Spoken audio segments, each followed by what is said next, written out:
Ipinagdiyo ang ikatlong taon ng Tumana ni Jose na may temang Where Sustainability Feeds Success. Ang pagdiriwang na ito ay patunay ng patuloy na pag-unlad at tagumpay ng proyektong ito na nagsimula bilang isang simpleng gulayan, ngunit ngayon isa ng modelo ng sustainableng programa ng paaralan. Ngayong taon, muling lumahok ang paaralan sa Division Search for Enhanced Gulayan sa paaralan upang ipamalas ang mga makabagong hakbang at inobasyon na ipinatupad sa Tumana ni Jose. At muli ay nakuha ng paaralan ang unang pwesto. Matatandaan na nakuha din ng paaralan ang ikatlong pwesto sa Best School Implementer sa regional level noong nakaraang taon. Jose Escala Elementary School from Cabanatuan City. Ang pagsali sa Patimpalak ay hindi lamang para sa karangalan, kundi upang maibahagi ang mga epektibong pamamaraan sa pagpapaunlad ng mga proyektong panggulayan sa iba pang paaralan. Sa ikatlong pagkakataon, ipinakita ng Tumana ang kanilang dedikasyon sa pagpapanatili ng isang produktibo at makabuluhang gulayan.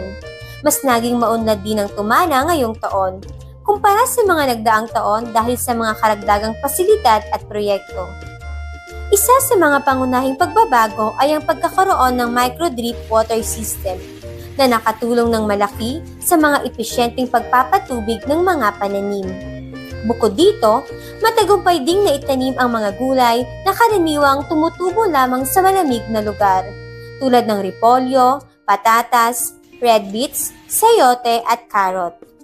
Ang mga ito ay patunay ng patuloy na inobasyon at eksperimento ng mga kasapi ng proyekto upang mapalawak ang kaalaman sa agrikultura. Nadagdagan din ang mga raised bed na mula sa 8 ngayon ay mayroon ng 25 na higit na makatutulong upang mas mapanatili ang organisadong pagtatanim. Mula rin sa dating simpleng kubo, ito ay ginawang reading hub, kung saan maaaring magbasa at mag-aral ang mga mag-aaral sa gitna ng luntiang kapaligiran. Ito ay sinasagawa upang suporta din sa pagsasagawa ng aral program.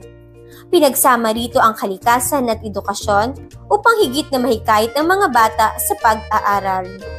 Hindi lamang pagtatanim ang layunin ng Tumana sapagkat ito rin ay katuwang sa pagpapanatili ng kalusugan at kasiglahan ng mga mag-aaral sa pamamagitan ng feeding program.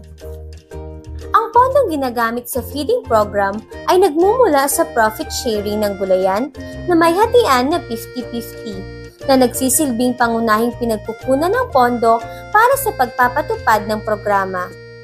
Isinasagawa ang feeding program ng paaralan ng 1 hanggang 2 beses sa loob ng 1 buwan sa pamumuno ng pamunuan ng gulayan sa paaralan at sa aktibong pakikipagtulungan ng mga magulang sa paghahanda ng pagkain. Mahigit naman sa 310 na mag-aaral ang nakikinabang sa bawat feeding program na isinasagawa. Sa patuloy na pagtutulungan ng paaralan at komunidad, mas lalo pang umuunlad at umuusbong ang Tumana. Ang pagkakaisang ito ang nagsilbing susi sa tagumpay ng proyekto, na ngayon ay kinikilala na bilang isa sa mga huwarang gulayan sa buong dibisyon. Sa loob ng 3 taon, naging inspirasyon nito ng disiplina, pagkakaisa at malasakit ng mga guro, mag-aaral at ng komunidad sa pagsusulong ng pagmamahal sa kalikasan at aktibong katuwang tungo sa mas aktibong edukasyon. Buti na lang po may Tumana eh. Minsan po nakakalibre kami sa pagkain. Naalala ko pa nga po yung sopas eh. Ang sarap po, pati po yung nilagang kamote. Masaya po kami sa Tumana dahil po nakakakain kami ng mga libreng pagkain tulad po ng nilagang kamote, nilagang saging at saka po mga gulay. Natutuwa po kaming mga magulang kasi pwede pala yon. Dahil sa Tumana, napapakain namin ng libre ang mga bata. Masaya palang tumulong sa Tumana dahil nagagamit namin ang aming oras na maging kapaki-pakinabang habang naghihintay sa aming mga anak.